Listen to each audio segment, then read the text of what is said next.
दर्शक हो नमस्कार. हॅलो सह्याद्री या कार्यक्रमामध्ये आपल्या सगळ्यांचं मनपूर्वक स्वागत. माझा मराठाची बोलू कवतिके, अमृतातेही पैजा जिंके. संतश्रेष्ठ ज्ञानेश्वर माऊलींची ही ओवी मराठी भाषेची सार्थ महता वर्णन करणारी आहे. त्याचप्रमाणे नुकताच आपल्या मराठी भाषेला अभिजात भाषेचा दर्जा देखील प्राप्त झाला आहे.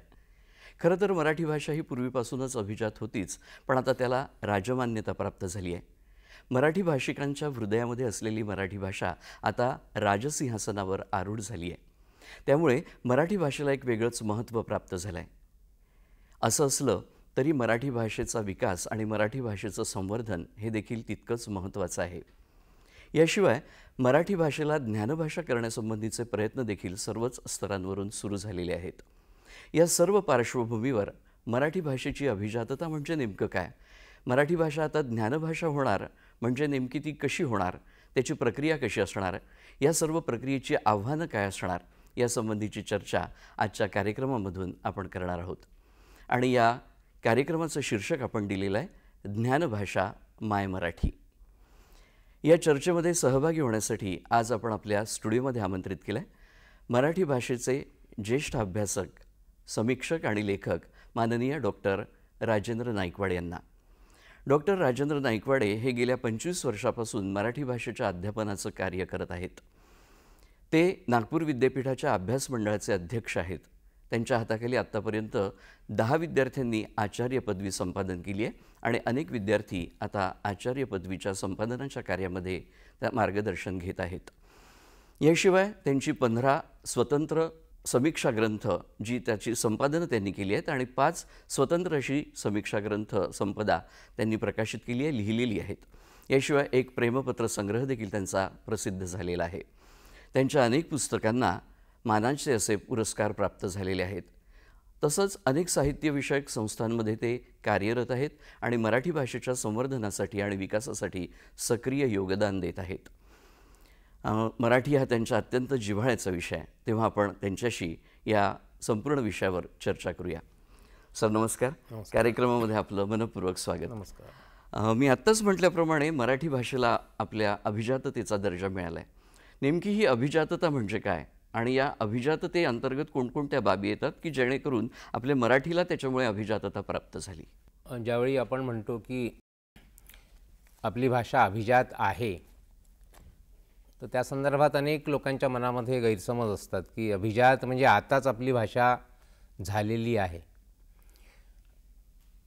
केंद्र शासनामध्ये ज्या भारतीय भाषा आहेत त्या भारतीय भाषांपैकी ज्या भाषेचा एक इतिहास असतो साधारण 2000 वर्षांचा, ज्या भाषेला एक अप्रतिहत सातत्यपूर्ण अशा प्रकारची एक भाषेची आणि वाङ्मयाची सोबत परंपरा असते, अशा भाषेला अभिजात भाषेचा दर्जा आणि केंद्र सरकार देतं. आणि तसा दर्जा यावर्षी आपल्या भाषेला प्राप्त झाला, मराठी भाषेला प्राप्त झाला. याचा अर्थच असा आहे की आपली भाषा आज अभिजात झालेली नाही, तर ती इतक्या वर्षांच्या इतिहासामध्ये तिला अभिजातपण प्राप्त झालेलं होतं आणि म्हणून तिला ती मान्यता मिळालेली आहे. आता जेव्हा आपण अभिजात असा शब्द भाषेसाठी वापरतो तेव्हा भाषेच्या अंतर्गत म्हणजे भाषेशी जोडलेले आणखी जे घटक असतात, म्हणजे जेव्हा आपण म्हणतो की मराठी भाषा, मराठी साहित्य आणि मराठी संस्कृती, मला असं वाटतं की जेव्हा आपण त्या गोष्टीची एखाद्या भाषेची अभिजातता म्हणतो तेव्हा आपण त्याच्या भाषेच्या परंपरेची अभिजातता असं आपल्याला म्हणायचं असतं. सोबतच आपल्याला त्या भाषेमध्ये जे वाङ्मय निर्माण होतं त्या वाङ्मयाची अभिजातता असं आपल्याला त्याच्यामध्ये अनुस्यूत असतं. आणि सोबतच आपल्या जी संस्कृतीची अभिजातता म्हणून आपण असते ती पण आपल्याला गृहीत असते.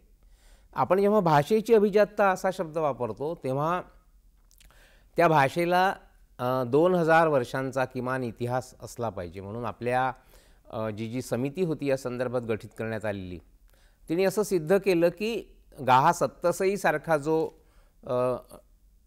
राजा हालानी संपादित केलेला जो ग्रंथ होता, म्हणजे इसवी सनाच्या पहिल्या शतकाच्या आधी त्या काळामध्ये, तर त्या ग्रंथापासून आपल्या मराठी भाषेची परंपरा आणि सुरू झालेली आपल्याला दिसते. आणि याच्यामध्ये भाषेच्या अभिजाततेमध्ये भाषेचं सातत्य पण महत्त्वाचं असतं. म्हणजे त्या भाषेला, ती भाषा जिवंत असली पाहिजे. म्हणजे आजही ती भाषा बोलल्या गेली पाहिजे आणि ती गेल्या 2000 वर्षामध्ये ती अशी सातत्यपूर्ण नदीच्या प्रवाहासारखी ती अस्तित्वात असली पाहिजे, जिवंत असली पाहिजे. तेव्हा आपण त्या भाषेला अभिजात भाषा असं म्हणत असतो. सोबत जेव्हा आपण, आणि भाषा म्हणजे काय, भाषा म्हणजे शेवटी की त्या भाषेमध्ये जे निर्माण झालेलं साहित्य असतं, त्या साहित्याच्या माध्यमातून भाषा आपल्यापर्यंत येते, नव्या काळात येते. त्याच्यामुळे त्या साहित्याला पण तेवढंच महत्त्व असतं. पण थोडासा फरक आहे की जेव्हा आपण अभिजात साहित्य असं म्हणतो तेव्हा आपल्याला इंग्रजीतला क्लासिक हा शब्द त्यासाठी वापरला जातो. जेव्हा आपण साहित्याला अभिजात म्हणतो तेव्हा त्या साहित्यामध्ये असलेली वाङ्मयीन श्रेष्ठत्वाची जी बीजे असतात, म्हणजे एखाद्या साहित्याची वाङ्मयीन महात्मता, म्हणजे ते साहित्य कालोत्तीर्ण आहे. म्हणजे महानुभावांचं साहित्य असो, लीळाचरित्रासारखा ग्रंथ असो, किंवा गहा सप्तसई सारखा ग्रंथ असतो, किंवा ज्ञानेश्वरादी, ज्ञानोबा, तुकोबा, चोखोबा, आणि ही जी संत वाङ्मयाची परंपरा असो, ती आजही तेवढीच प्रासंगिक आहे. आजही त्यातलं जे काही एक वाङ्मयीन श्रेष्ठत्व आहे ते नाकारलं जाऊ शकत नाही. तर ही जी वाङ्मयाची कालोत्तीर्णता असते, ती प्रदेशातीतता असते. म्हणजे समजा आपण म्हणतो की कालिदासाचं वाङ्मय आणि युरोपामध्ये किंवा इंग्लंड अमेरिकेमध्ये श्रेष्ठ मानलं जातं, किंवा संस्कृतातलं, किंवा तिकडचं एखादं शेक्सपियरचं वाङ्मय. तर ही जी वाङ्मयाची श्रेष्ठत्व असतं त्याला आपण अभिजात म्हणतो. त्याच्यामध्ये ती अभिजातता लपलेली असते. आणि तिसरा यातला जो पैलू आहे किंवा जो आयाम आहे तो म्हणजे संस्कृतीचा आहे. आणि भाषा, साहित्य आणि संस्कृती हे एकमेकांमध्ये एक मिसळलेल्या तीनही गोष्टी असतात. त्यांचा जो प्रवाह आहे, कारण की आपल्या संस्कृती आपल्यापर्यंत, जसं आपण महाराष्ट्रीय संस्कृती म्हणतो, म्हणजे रामदासांनी म्हटलेलं आहे की मराठा ते तुका मेळवावा, महाराष्ट्र धर्म वाढवावा. म्हणजे ती मराठी संस्कृती अशा अर्थाने ते म्हणतात आहे.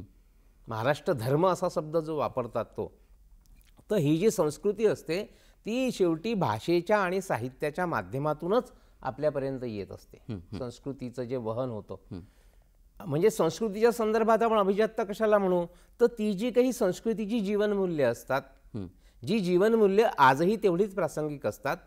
म्हणजे वेदोपनिषदातली असो, संत साहित्यातली असो, भारतामधल्या विविध पंथ संप्रदायांनी जी, म्हणजे भगवान बुद्ध असो, महावीर असो, किंवा अनेक, म्हणजे गुरु नानक असो, चक्रधर स्वामी असो, किंवा ही सगळी जी जीवनमूल्य असतात ती आत्ता आपल्यापर्यंत जी वाहत येतात, ज्या भाषेच्या माध्यमातून वाहत येतात, तर त्या अर्थाने आपली संस्कृती पण, म्हणजे मराठी साहित्य, भाषा आणि संस्कृती पण अभिजात आपण त्याच्यात गृहीत धरलेलं असतं. आणि तसा अभिजात या शब्दाचा अर्थ जो काय असते, शेवटी काही शब्दांना शब्दकोशातले केवळ अर्थ त्याच्यामध्ये त्याच्या ज्या अर्थकक्षा असतात त्याच्या पलीकडे गेलेल्या असतात परंपरेच्या प्रवाहामध्ये. अभिजात या शब्दाचा अर्थ म्हणजे, जर आपण पाहिलं की जात म्हणजे जन्मलेला आणि अभि म्हणजे उच्च कुळातला, तसं पाहिलं तर. पण त्याला कालांतराने आपण असं लक्षात येतं की जे श्रेष्ठ आहे वाङ्मय, श्रेष्ठ वाङ्मय आहे त्याला आपण अभिजात म्हणतो. म्हणजे तो जो अभिजन किंवा बहुजन, म्हणजे असं काही आपल्या मनामध्ये, अनेकांच्या मनामध्ये अशा प्रकारचं येतं की अभिजात म्हणजे काय, अभिजनांचं साहित्य म्हणजे अभिजात आहे का, किंवा विशिष्ट भाषेतलं, म्हणजे प्रमाण भाषा, बोली भाषा, असं द्वंद्व निर्माण होतं. संस्कृत, प्राकृत, किंवा अशी जी द्वंद्व एक प्रकारे निर्माण होतात किंवा दाखवली जातात. नागर म्हणजे शहरी आणि ग्रामीण किंवा आदिवासी, तर हा जो भेद जिथे गळतो उलट, त्याला आपण म्हणजे अभिजनता जी आहे. म्हणून ज्ञानेश्वरांनी ज्ञानेश्वरीमध्ये अभिजात्यपणाचं वर्णन सांगताना असं म्हटलेलंच आहे की जे तथाकथित अभिजातपण असतं ते याच्यामध्ये नसतं. खरा जो भक्त आहे त्याच्या ज्या भावना आहेत त्या खऱ्या अभिजात आहे, असं ज्ञानेश्वरीमध्ये ज्ञानेश्वर आणि म्हणतात. तर मला आपल्या लक्षात येतं की अभिजातपणाचा जो व्यापक अर्थ आहे तो आपण लक्षात घेतला पाहिजे. एका विशिष्ट याच्यातलं नाही, म्हणजे कोणत्याही प्रवाहातलं साहित्य अभिजात असू शकतं. म्हणजे रामायण महाभारताची निर्मिती कोण लोक करतात, किंवा त्याच्यामध्ये आपण कुळ, जाती, वर्ण, अवघेची का प्रमाण, असं जे ज्ञानेश्वर म्हणतात. म्हणजे जिथे साहित्याचं मोठेपण असतं, स्पॉन्टेनियस ओव्हरफ्लो पॉवरफुल फिलिंग्ज असतं, ज्याच्यातून वाङ्मयाची निर्मिती होते, जे प्रतिभेनी आणि शब्दांच्या सामर्थ्याने जे निर्माण होतं, त्याच्यामध्ये तर ही म्हणून तर अभिजातपणा म्हणजे काय आहे की कालातीतता जशी आपण म्हणतो, प्रदेशातीतता जशी आपण म्हणतो, ती जात्यातीतता, पंथातीतता, धर्मातीतता, हे सगळ्याच अतीत आहे, सगळ्यात निरपेक्ष जे असतं, या सगळ्यांच्या पलीकडे जे आहे, ज्याच्यामध्ये जी वाङ्मयीन श्रेष्ठत्वाचे गुणधर्म असतात, ते खऱ्या अर्थाने अभिजात असतं. आणि म्हणून हे जे वेगवेगळ्या प्रकारच्या शंका कुशंका निर्माण होतात, मला असं वाटतं की म्हणजे चोखोबांच्या कवितेपासून यशवंत मनोरांच्या कवितेपर्यंत, नामदेव ढसाळांच्या कवितेपर्यंत, ग्रामीण, दलित, आदिवासी काव्यामध्ये सुद्धा एक अभिजातपण आहे. ते अभिजातपण महत्वाचं आहे ना, वाङ्मयाचं श्रेष्ठत्व महत्वाचं आहे, आणि ते मराठी भाषेला लाभलं आहे. त्याची एक मोठी दीर्घ परंपरा मराठी भाषेला आहे. आणि त्याच्यामुळे म्हणजे अभिजातपण म्हणजे एक प्रकारची व्यापकताच आहे, मानवताच आहे. म्हणजे याच्यामध्ये ज्या साहित्यामध्ये आता विश्वात्मके देवे, विश्व स्वधर्म सूर्य पाव, ज्ञानदेवांनी ईश्वरनिष्ठांची मान द्याळी, अनवरत भूमंडळी भेटतू भूता. म्हणजे आपल्याला असं भाग्य लाभलेलं आहे की ज्ञानदेवांसारखा, तुकोबांसारखे ही मंडळी सगळी, ज्यांनी वाङ्मयाच्या उगमक काळामध्ये वाङ्मय निर्माण केलं, आणि असा एक व्यापक एक दृष्टिकोन जीवनाविषयीचा, सगळ्यांना कवेत घेणारा, ज्यासी अपंगिता नाही त्यासी तो धरी जो हृदय, तुकोबाराय जे म्हणतात. तर हे जे काही व्यापकता आहे मानवी जीवनाला, ती व्यापकता म्हणजे अभिजातता असते असं मला वाटतं. आणि मराठी भाषेचा जी परंपरा आपण सांगतात, खरोखरच ती खूप समृद्ध आहे, सगळ्यांना आपल्या कवेमध्ये सामावून घेणारी आहे. त्यातलं प्रवाहीपण असेल, त्याचं श्रेष्ठत्व असेल, आणि म्हणून आपली मराठी भाषा खरोखरच अभिजात आहे, हे तुमच्या बोलण्यावरून आपल्याला लक्षात येतं. आता या मराठी भाषेला तिची उपयुक्तता वाढवण्याच्या दृष्टीने ज्ञानभाषा करण्याचे प्रयत्न सुरू झालेले आहेत. तर ज्ञानभाषा म्हणजे नेमकं काय, आणि या ज्ञानभाषेची वैशिष्ट्ये आपल्याला काय सांगता येतील? आता अगदी म्हणजे आपण अगदी वरवर बघितलं तर ज्ञानभाषा म्हणजे जी ज्ञानाची भाषा आहे, म्हणजे ज्ञानग्रहणाची भाषा आणि ज्ञानदानाची भाषा. म्हणजे जी अशी भाषा की जी विश्वातल्या सगळं ज्ञान ज्या भाषेमध्ये साठवलेलं आहे, अशा प्रकारची. म्हणजे आपण त्याचा आपण 3 पैलूंनी विचार करू शकतो की जगातलं अच्चयावत जे ज्ञान आहे, सर्व शाखातलं ज्ञान आहे, सर्व जीवनातल्या सर्व ज्ञानशाखा ज्या आहेत आपण जे म्हणतो, त्या ज्ञानशाखातलं जे ज्ञान आहे ते आपल्या भाषेमध्ये असणं, हा त्यातला एक महत्वाचा म्हणजे गुणधर्म आहे ज्ञानभाषा असण्याचा, किंवा निकष आहे म्हणून एक मापदंड आहे की जगातलं सगळं ज्ञान आपल्या भाषेमध्ये असलं पाहिजे, म्हणजे मराठी भाषेमध्ये असायला पाहिजे. दुसरं म्हणजे आपल्यामध्ये ते ज्ञान सर्वांना ग्रहण करण्याची एक माध्यम आणि साधनं असली पाहिजे सर्व लोकांना. बाबा विशिष्ट लोकांना ज्ञान मिळत आहे का, म्हणजे काही पूर्वीच्या काळामध्ये होतं की मग ज्ञानेश्वरांनी म्हटलेलं आहे की संस्कृतीची तीरे गहने, ते फोडून त्यांनी तो ज्ञानाचा प्रवाह जो सर्वसामान्य माणसांपर्यंत पोहोचवला. आपण याचा अर्थ कुठेतरी चौकट आहे. तर म्हणजे काय आहे की ज्ञानभाषा त्यालाच आपण म्हणू की जे ज्ञान पोहोचवण्याची साधनं आणि माध्यमं उपलब्ध पाहिजे. आणि तिसरा त्यातला मुद्दा असो की हे जे ज्ञान आहे ते ज्ञानाचं प्रदान करता आलं पाहिजे, ज्ञानदान करता आलं पाहिजे, ज्ञान ग्रहण करता आलं पाहिजे, आणि तशा प्रकारची व्यवस्था पाहिजे. म्हणजे शिक्षणाची जी आपण जी शिक्षण व्यवस्था आहे, किंवा आता आपण नेहमी अति चर्चा चाललेली आहे की नव्या राष्ट्रीय शैक्षणिक धोरणाची, आणि त्याच्यामध्ये व्यापक ज्ञानाचं हे आणि आपल्या भाषेतून. आत्ता आपण नवीन शैक्षणिक धोरणाचा उल्लेख केला, पण त्याविषयी आणि एकंदरीत ज्ञानभाषेच्या वैशिष्ट्यांविषयी जाणून घेऊया. पण आता कार्यक्रमात वेळ झाली एक छोट्याशा विश्रांतीची. तेव्हा दर्शक हो, कार्यक्रमात घेत आहोत एक छोटीशी विश्रांती.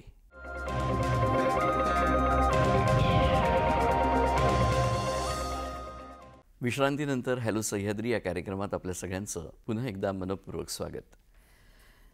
विश्रांतीपूर्वी आपण ज्ञानभाषेची वैशिष्ट्ये याच्यावर चर्चा करत होतो, आणि तुम्ही महत्त्वाचं वैशिष्ट्य सांगितलं की भाषा ही ज्ञानभाषेचं पहिलं महत्त्वाचं वैशिष्ट्य म्हणजे ती भाषा ज्ञान देणारी आणि ज्ञान ग्रहण करणारी अशी दोन्ही असली पाहिजे. याशिवाय आणखी ज्ञानभाषेची वैशिष्ट्य काय सांगता येतील? ज्या भाषेमध्ये म्हणजे सर्व प्रकारच्या ज्ञानाचा संग्रह झालेला आहे, आणि त्याचं एक आपल्याला उदाहरण म्हणून सांगता येईल की आपलं मराठी विश्वकोश. म्हणजे महाराष्ट्रामध्ये ज्या 1960ला महाराष्ट्र राज्याची निर्मिती झाल्यावर ज्या वेगवेगळ्या संस्था निर्माण झाल्या त्या संस्थांमध्ये महाराष्ट्र राज्य विश्वकोश निर्मिती मंडळ ही एक संस्था होती. भाषा संचालनालय निर्माण झालं, भाषा सल्लागार समिती निर्माण झाली, महाराष्ट्र राज्य साहित्य आणि संस्कृती मंडळ निर्माण झालं, राज्य मराठी विकास संस्था निर्माण झाली. या सगळ्या संस्थांच्या निर्मितीमागे उद्देश हाच होता की मराठी भाषेचं सर्वांगीण संरक्षण आणि संवर्धन झालं पाहिजे आणि तिला ज्ञानभाषा या पातळीवर नेलं पाहिजे. अर्थात आणि त्याच्यामुळे मराठी विश्वकोश म्हणजे ज्याला आपण जसं इंग्लिशमध्ये ब्रिटानिका एन्सायक्लोपीडिया असतं, अमेरिकाना एन्सायक्लोपीडिया असतं, की ज्याच्यामध्ये आपल्याला प्रत्येक संज्ञा जी आहे जगातल्या प्रत्येक संज्ञेचं म्हणजे अल्फाबेटिकली आपल्या अ पासून न्य पर्यंत प्रत्येक संज्ञा जगातल्या ज्ञानाची की आपल्या भाषेमध्ये असली पाहिजे.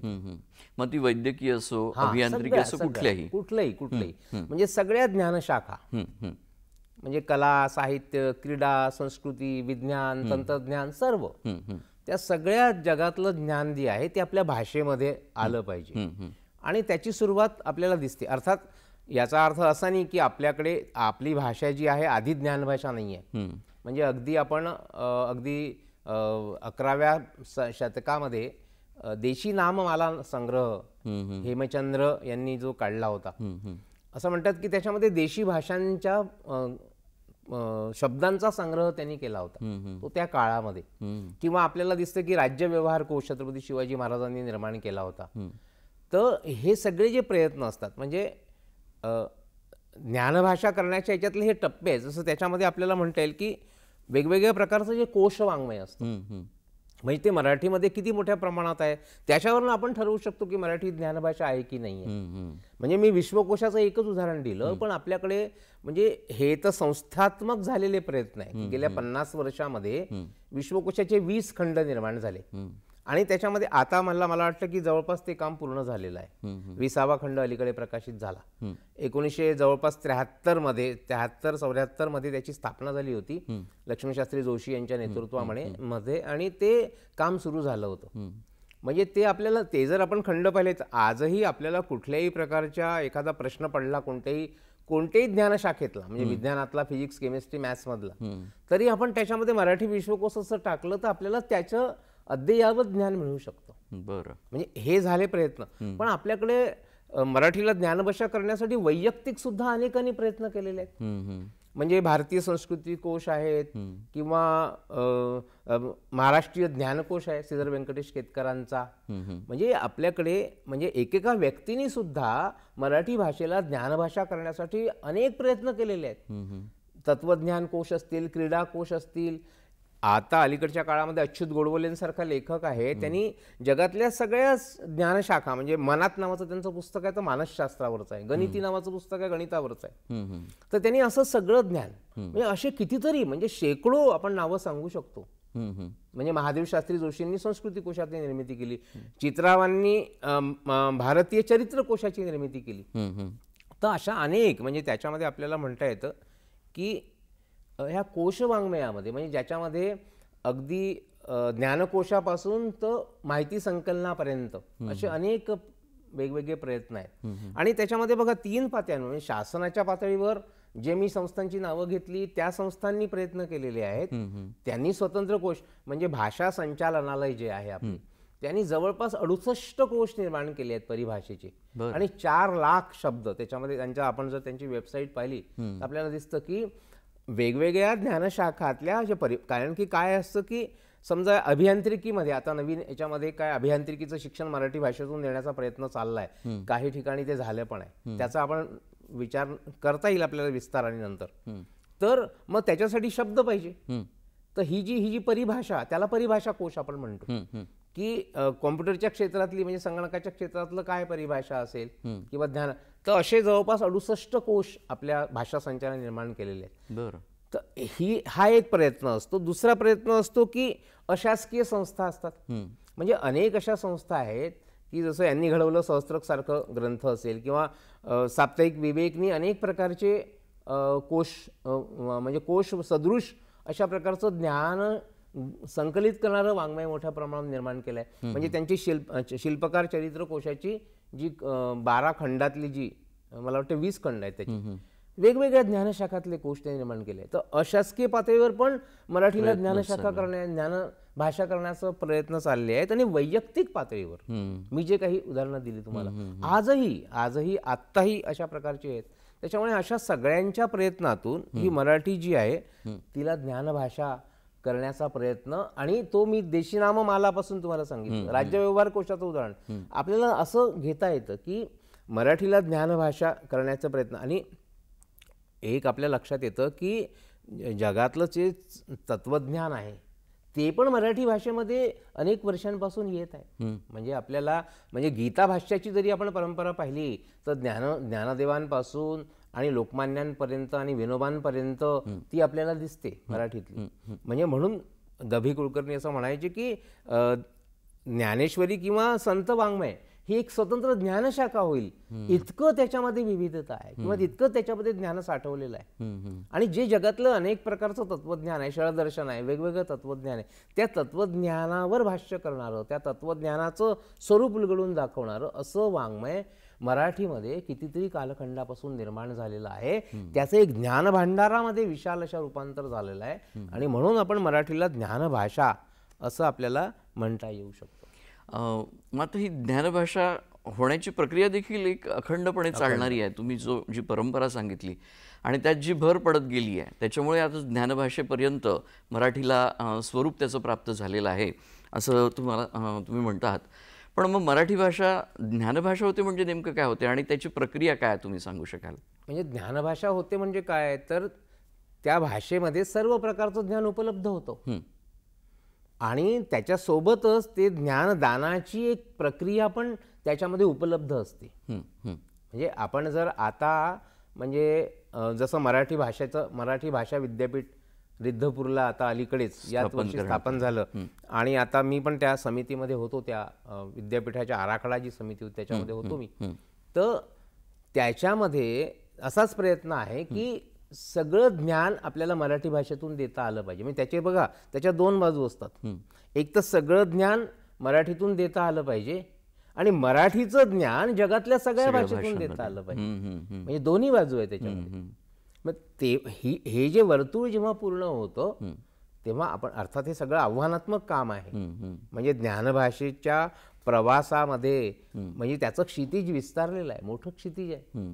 आणि ते ज्याला म्हणू की त्या क्षितिजापर्यंत आपण जातच राहू, ते पुढेच जात राहणार आहे. तो प्रवाह ते प्रवास आहे तो एक प्रकारचा. त्याच्यामुळे ज्ञानभाषा याच्यावर आज मराठीला आपण म्हणू शकतो की ती झालेली आहे आणि त्याचे विविध आयाम कवेत घेण्याचे प्रयत्न आता आपल्या इथे मोठ्या प्रमाणात सुरू आहेत. सर, आपण खूप छान माहिती देतात. याविषयी आपण आणखी चर्चा करूया. आपण कार्यक्रमात घेऊया एक छोटीशी विश्रांती. दर्शक हो, तुम्ही कुठेही जाऊ नका, आम्ही लगेचच परतत आहोत. कार्यक्रमात घेत आहोत एक छोटीशी विश्रांती.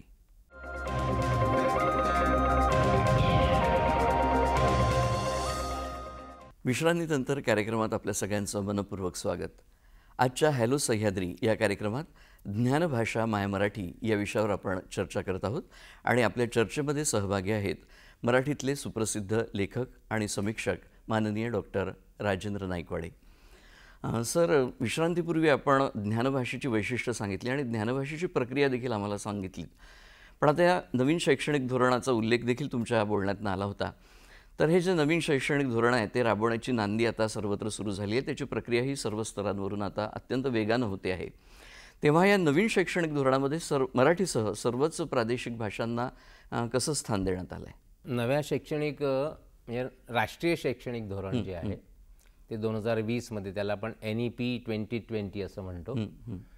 तर त्याच्या प्रास्ताविकामध्ये म्हणजे ते 60-70 पानांचं डॉक्युमेंट आहे त्याचं ते तयार केलेलं, त्याच्या प्रास्ताविकामध्येच त्याची भूमिका स्पष्ट केलेली आहे की एकतर ज्या भारतीय भाषा आहेत वेगवेगळ्या आणि त्या भारतीय भाषांमधलं जे एकतेचं सूत्र आहे, सोबत भारतीय भाषांमध्ये आपल्या भारतीय संस्कृतीची पण ज्ञानप्रणाली आहे. म्हणजे त्याच्यामुळे इंडियन नॉलेज सिस्टीम हा एक वेगळा विषय या माध्यमातून आलेला दिसतो आपल्याला. आणि सोबत म्हणजे नव्या वैश्विक या शिक्षणाच्या परिप्रेक्षामध्ये म्हणजे जगामध्ये ज्या वेगवेगळे विद्यापीठं आहेत त्या विद्यापीठांच्या परिप्रेक्ष्यामध्ये आपल्या भारतीय भाषांमधून सर्व प्रकारचं शिक्षण उपलब्ध झालं पाहिजे सर्व विद्यार्थ्यांना भारतातल्या. आणि हा जो मुख्य उद्देश म्हणजे त्याच्या प्रास्ताविकामध्येच असं म्हटलं आहे की सर्व भारतीय म्हणजे भारतीय भाषा म्हणजे ज्या 22 भाषा आपल्या संविधानामध्ये हे केलेल्या आहेत त्याच नव्हे, तर त्याच्याशिवाय वेगवेगळ्या बोलीभाषा सुद्धा, म्हणजे आदिवासींच्या कोरकू वगैरे सारख्या बोलीभाषा असतील किंवा ज्या पुष्कळदा नामशेष झाल्या होत चालल्या आहेत आपल्या भारतातल्या भाषा ज्या आहेत त्या सर्वच भाषांमध्ये अभ्यासक्रम निर्माण केले जावे आणि या भाषा हे शिक्षणाचं माध्यम व्हावं असा एक अत्यंत महत्त्वाचा प्रयत्न या नव्या शैक्षणिक धोरणामध्ये करण्यात आलेला आहे. आणि म्हणून शासनाने 2021 म्हणजे 2020 मध्ये हे धोरण आलं आणि ते धोरण राबवायला सुरुवात झाली. पण शासनाने याच्यामध्ये 2021 मध्ये भारतीय भाषा समिती नावाची एक संस्था स्थापन केली, भारतीय भाषा समिती. ती भारतीय भाषा समिती काय करते तर भारतीय भाषा समिती ही शिक्षण मंत्रालयाने स्थापन केलेली संस्था आहे. त्या भारतीय भाषा समितीचं 2021 मध्ये काम झालं आहे. मध्ये आम्ही भेटून आलो. चमू शास्त्री, डॉक्टर चमू शास्त्री जे संस्कृतचे मोठे विद्वान आहेत ते त्याचे सध्या अध्यक्ष आहेत.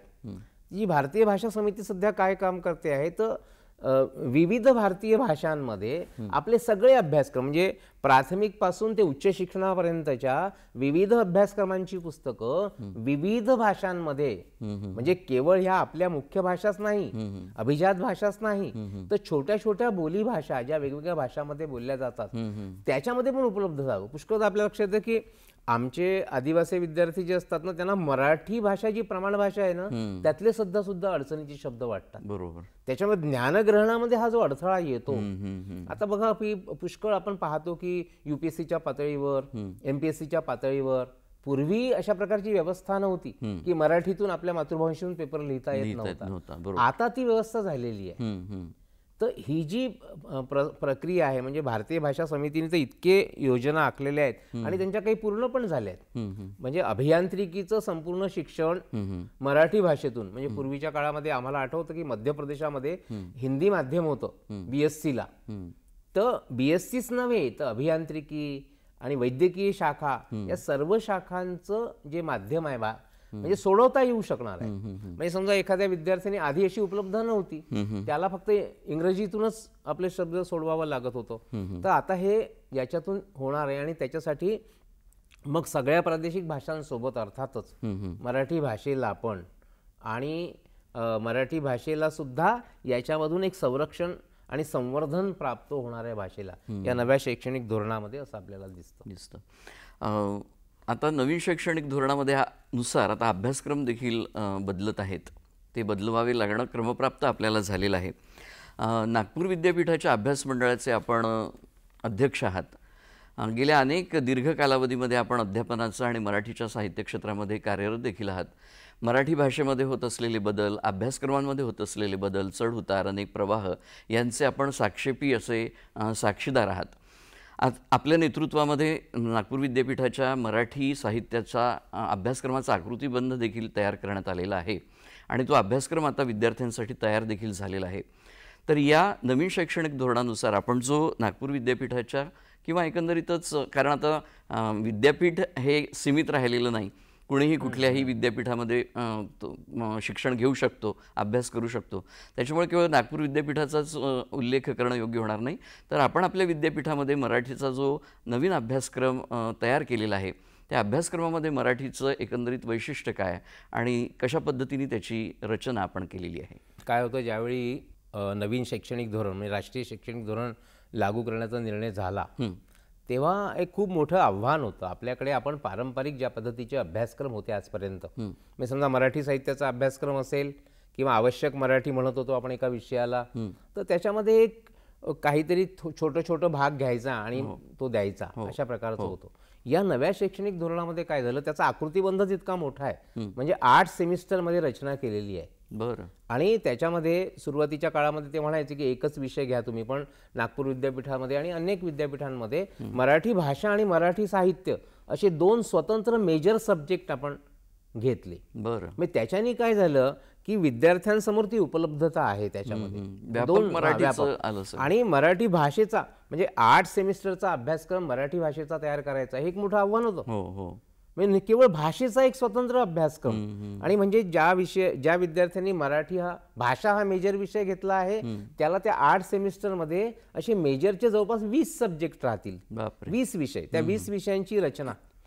आणि हा तो एक भाग आहे की त्याच्यामध्ये विविधता आली. म्हणजे व्याकरणाच्या अभ्यासापासून, लिपीच्या अभ्यासापासून, भाषेच्या अध्यापनाच्या अभ्यासापर्यंत असे विविध भाषेचे म्हणजे भाषेचं उच्चारशास्त्र, लिपीशास्त्र, म्हणजे जो भाग काय होत होतं की जो भाग आतापर्यंत अस्पर्शित राहत होता भाषेच्या विद्यार्थ्यांपासून, आपण काहीतरी छोटा भाग घेत होतो आणि त्याला शिकवत होतो खऱ्या अर्थाने. पण आता अनेक विषय अस्पर्शित जे राहत होते त्याच्यामध्ये घेता येऊ शकतात. याचं अजून एक वैशिष्ट्य आहे या अभ्यासक्रमाचं, त्याच्यामध्ये मला ते अधोरेखित करावंसं वाटतं की हे सगळे अभ्यासक्रम कौशल्य केंद्री आणि रोजगाराभिमुख असावे अशा प्रकारचा. म्हणजे नाही तर काय होतं की भाषेचा विद्यार्थी हे शिकून काय करणार असा प्रश्न निर्माण होतो. पण म्हणजे भाषेची जी काही कौशल्य असतील, म्हणजे भाषण, वाचन, लेखन ही तर आपली श्रवण कौशल्य आहेच, 4 कौशल्य जी आपण मानतो.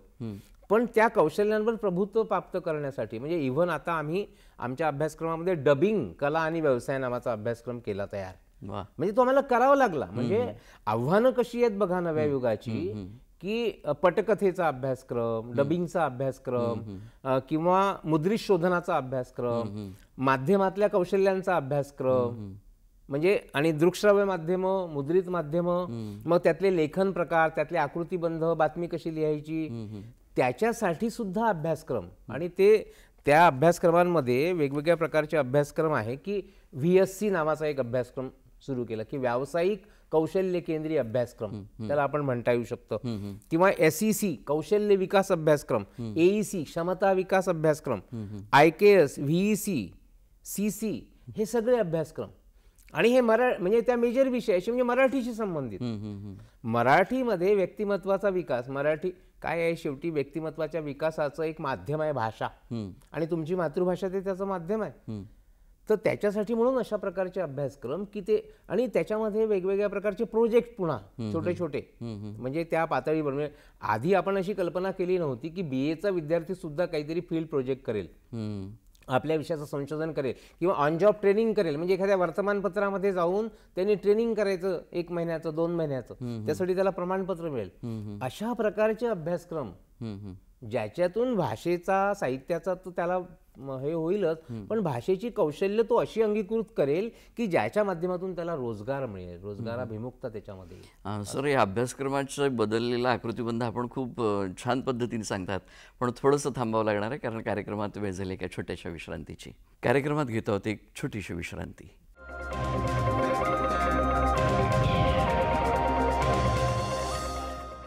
हॅलो सह्याद्री या कार्यक्रमात विश्रांतीनंतर आपल्या सगळ्यांचं पुन्हा एकदा मनपूर्वक स्वागत.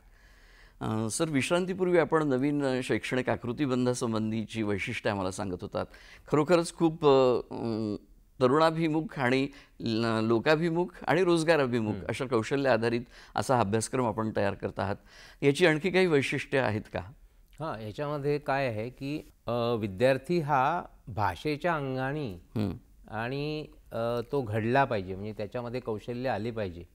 म्हणून ह्याच्यामध्ये जसं वेगवेगळ्या प्रकारचे रिसर्च प्रोजेक्ट विद्यार्थ्यांना करायचे आहेत आणि BAच्या प्रथम वर्गापासून आहे. कारण की हा काय आहे शेवटी हा आता जो नवा काळ आहे म्हणजे नवं युग आहे ना, हे आपण पाहतो की माध्यम क्रांतीनंतर संगणक क्रांतीनंतरचं युग आहे. हा नवा संक्रमण काळ आहे आणि त्या काळामध्ये आपल्याला कुठेतरी जुन्याशी नातं जोडत जोडत नव्याकडे पण जायचं आहे आणि वैश्विक विद्यापीठांच्या ह्याच्यामध्ये जायचं आहे. आणि त्याच्यामुळे ह्या पदवी अभ्यासक्रमामध्ये आणि अनेक अशा नवीन गोष्टी आणलेल्या आहेत. जसं मला दिसतं की CC म्हणजे को करिक्युलर ॲक्टिव्हिटीज नावाचा एक स्वतंत्र अभ्यासक्रम. म्हणजे आपण आणि त्यांना गुण, त्या मुलांना क्रेडिट्स ज्याला आपण म्हणतो, आता सध्या क्रेडिट सिस्टीम आहे, तर ती क्रेडिट म्हणजे श्रेयांकांची पद्धत जी आहे, तर त्या CC मध्ये पण. आणि CC मध्ये बघा त्याच्यामध्ये कला, साहित्य, संस्कृती. म्हणजे आता आमच्या महाविद्यालयामध्ये आम्ही गाण्याचा शिक्षक नेमला होता. CC साठी, म्हणजे को करिक्युलर जो अभ्यासक्रम आहे त्यासाठी, म्हणजे योगाचा शिक्षक, गाण्याचे शिक्षक, नृत्य शिकवणारा, वक्तृत्व इत्यादी कला शिकवणारा, म्हणजे तिथे पण बघा साहित्याचा आणि याचा संबंध येतो. तर अशा पद्धतीने, आणि हा सगळा अभ्यासक्रमाचं एक आणखी वैशिष्ट्य आहे की हा ऍक्टिव्हिटी बेस, रिसर्च बेस असा अभ्यासक्रम आहे. म्हणजे प्रत्यक्ष कृती करायची विद्यार्थ्यांनी. म्हणजे आमचा जो मुद्रित शोधनाचा अभ्यासक्रम आहे तर त्यांना मुद्रित शोधन कसं करायचं ते आम्ही शिकवण्याचा प्रयत्न केला. प्रूफ रिडिंग ज्याला म्हणू आपण. तर ह्या सगळ्या गोष्टींचं आहे की प्रत्यक्ष ज्ञानाचं उपयोजन जे आहे, म्हणजे शेवटी ज्ञान नुसतं आपल्या पुस्तकी न राहता त्याचं उपयोजन प्रत्यक्षामध्ये विद्यार्थ्याला करता आलं पाहिजे. त्याला मराठी उत्तम बोलता आलं पाहिजे, लिहिता आलं पाहिजे. त्याला मराठीचं वेगवेगळं जे क्षेत्र आहे, फार मोठं मराठी म्हणजे उपयोजनाचं जे क्षेत्र आहे त्या क्षेत्रामध्ये कुठेतरी त्याला जाऊन रोजगार प्राप्त करता आला पाहिजे, त्याला विश्वासाने उभं राहता आलं पाहिजे. असं हे या अभ्यासक्रमाचं वैशिष्ट्य सांगता येईल. आणि तुमच्या बोलण्यातनं एक महत्त्वाचा मुद्दा असा अधोरेखित झाला की आजपर्यंत आपण असं म्हणत होतो की अलीकडच्या तरुण पिढीला मराठी भाषेचं व्याकरण कळत नाही, त्याचा एकंदरीत वाक्यांची रचना कळत नाही, क्रियापद वगैरे हे कळत नाही. पण आता ह्या संपूर्ण 8 सेमिस्टर्समध्ये त्यांना याची देखील माहिती होणार आहे. आजपर्यंत खरंच हे शिकवलं जात नव्हतं, कारण एक नाटक घ्या, त्याच्यावरचा अभ्यास करा आणि तुम्ही परीक्षा द्या, किंवा एखादी कविता घ्या, एखादा लेखक घ्या, त्याचा अभ्यास करा आणि द्या. पण मराठी भाषेची जडणघडण, त्याचं व्याकरण याच्यावर खरोखरीच विचार केला गेला नव्हता आणि ते शिकवलं नाही तर विद्यार्थ्यांना कळणार कसं. म्हणून त्या विद्यार्थ्यांना दोष देण्यात अर्थ नाही की त्यांना व्याकरण येत नाही, त्यांना क्रियापदं येत नाही. आता याचा विचार झाला आहे नवीन शैक्षणिक धोरणामध्ये, ही खरोखरच अत्यंत स्वागतार्ह अशी बाब आहे असं म्हणता येऊ शकेल. याशिवाय दुसरा असा एक मनात प्रश्न येतो सर की तरुण वर्ग हा मराठी भाषेकडे वळत नाही शिक्षणासाठी निदान, कारण इंग्रजी भाषेमध्येच सगळ्या प्रकारचं उच्च शिक्षण उपलब्ध आहे. MBBS असेल, LLB असेल, MBA असेल, त्याच्यानंतर कंपनी सेक्रेटरी, त्याच्यानंतर चार्टर्ड अकाउंटंट, असे सगळेच पदव्युत्तर जे उच्च शिक्षणाचे अभ्यासक्रम आहेत ते पूर्ण करण्यासाठी केवळ इंग्रजी भाषेचाच आधार त्याला घ्यावा लागतो. आणि म्हणून तो सुरुवातीपासूनच इंग्रजी भाषेच्या माध्यमातून शिक्षण घेतो, जेणेकरून त्याला उपयोजनाचं तुम्ही जो आत्ता मुद्दा काढला, उपयोजन करणं सोपं जातं ते पास करून. पण आता या नवीन शैक्षणिक धोरणामध्ये या दृष्टीने काही विचार केला गेला आहे का की मातृभाषेतच अशा प्रकारचं उच्च शिक्षण त्याला मिळावं, जेणेकरून मराठी भाषेचं अस्तित्व अबाधित राहील? आत्ता सध्याच्या काळामध्ये म्हणजे काही महाविद्यालयांनी, मी त्या दिवशी ऐकलं की पुण्याच्या एका पिंपरी चिंचवड महाविद्यालयाने अभियांत्रिकीचा अभ्यासक्रम मराठीमध्ये उपलब्ध करून दिलेला आहे. म्हणजे मराठी माध्यमातून विद्यार्थी लिहू शकतील. त्याचा एक मोठा प्रोजेक्ट आहे, त्याचा पूर्ण झाला आहे. म्हणजे अभियांत्रिकीची सर्व पुस्तकं ही मराठी माध्यमातून उपलब्ध होऊ शकतील विद्यार्थ्यांना.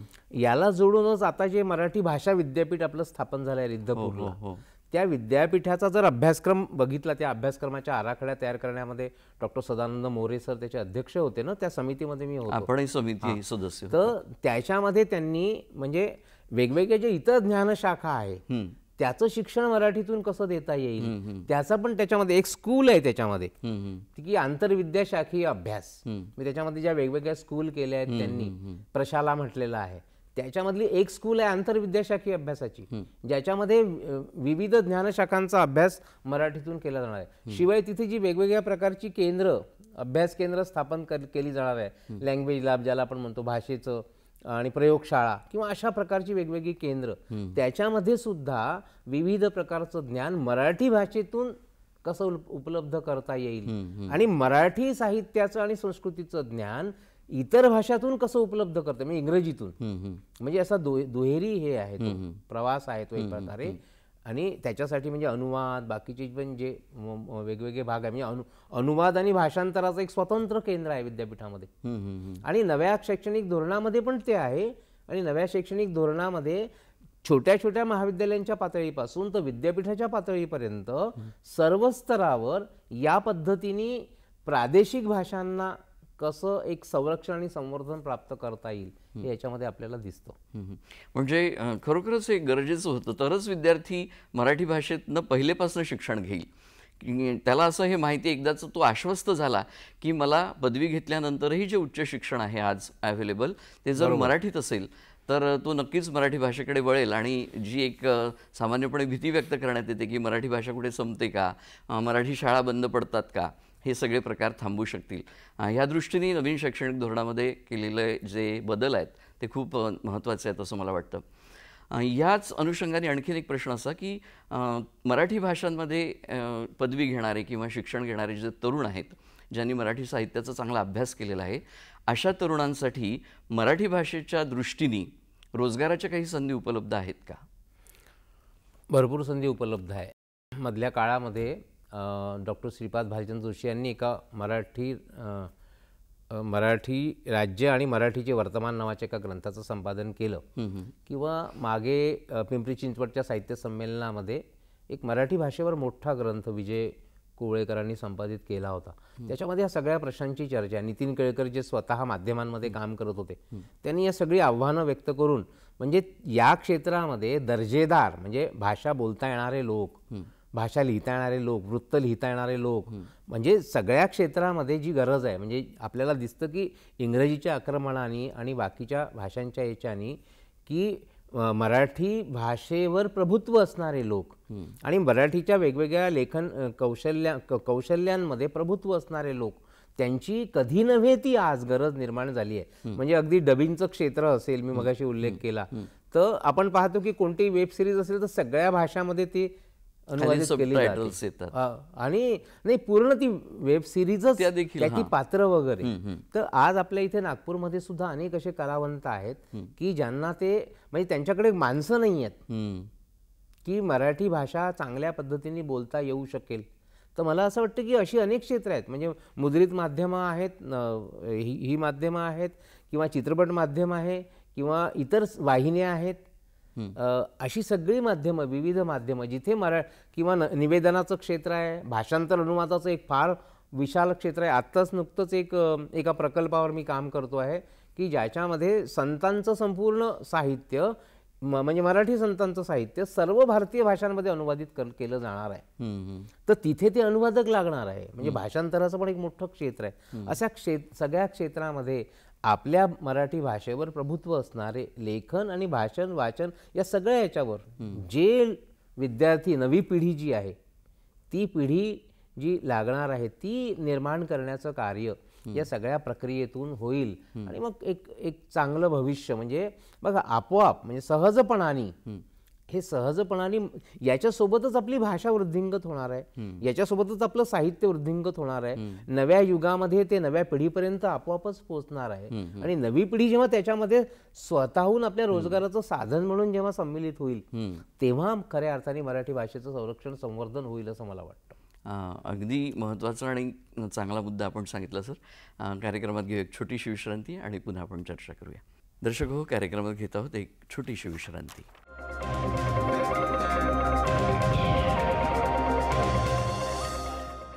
विश्रांतीनंतर कार्यक्रमात आपल्या सगळ्यांचं पुन्हा एकदा मनपूर्वक स्वागत. विश्रांतीपूर्वी आपण मराठी भाषांमध्ये काम करणाऱ्या तरुणांसाठी ज्या रोजगाराच्या संधी आहे त्या कोणकोणत्या आहेत त्याच्याविषयी माहिती दिलीत.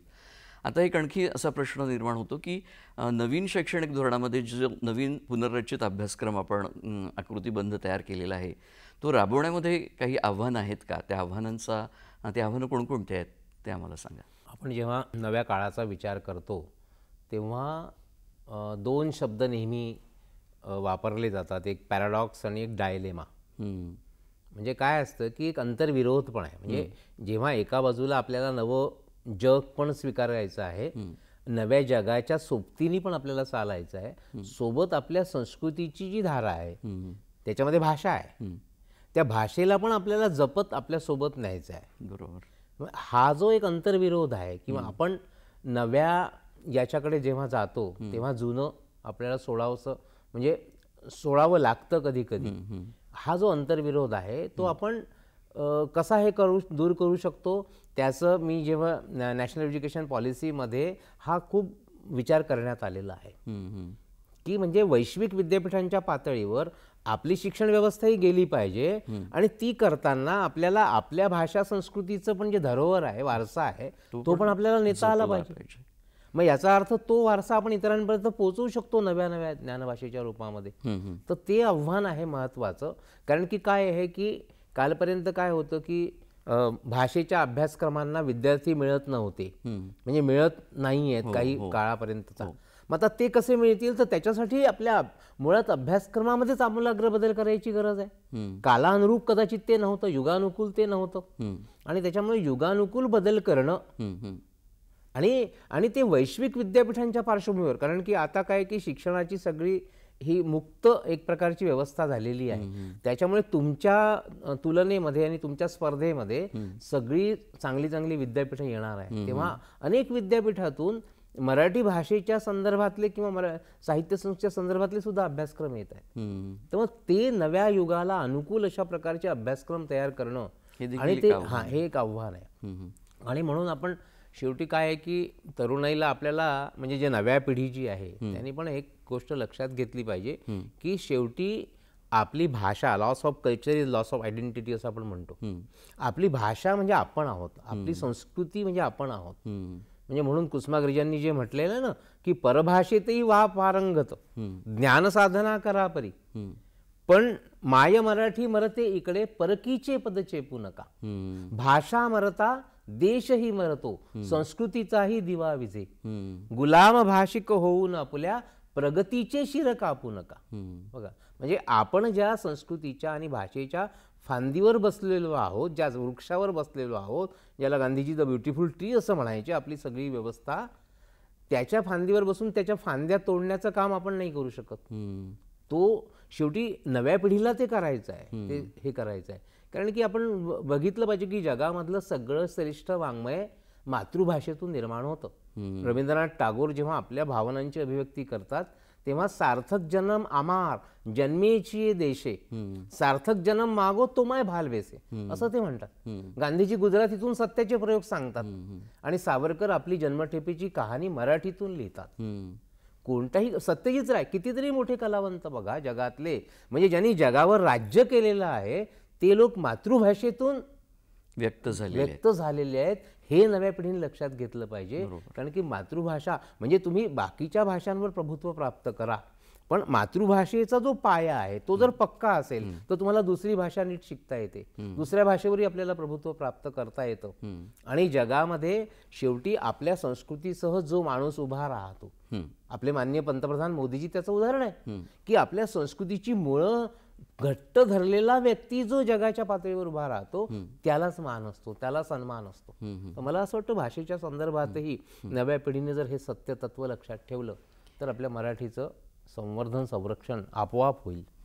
म्हणजे मला तोच प्रश्न विचारायचा होता की आपल्या मराठी भाषेचं अस्तित्व, आपल्या मराठी भाषेची अस्मिता, हे सगळं अबाधित राहण्यासाठी ती वाचली जावी, तिचा व्यवहारात जास्तीत जास्त उपयोग व्हावा, जास्तीत जास्त मराठी बोललं जावं, यासाठी तरुण पिढीने काय करायला पाहिजे याचं अनिश्चित उत्तर आपण या तुमच्या विवेचनातून दिलेलंच आहे. आज अत्यंत महत्त्वाच्या विषयावर आपण प्रकाश टाकलात. अतिशय सोप्या शब्दामध्ये आम्हाला ज्ञानभाषेविषयी, मराठीच्या अभिजाततेविषयी जी माहिती दिली त्याबद्दल नागपूर दूरदर्शनतर्फे आपला मी मनपूर्वक आभार मानतो आणि थांबतो. नमस्कार.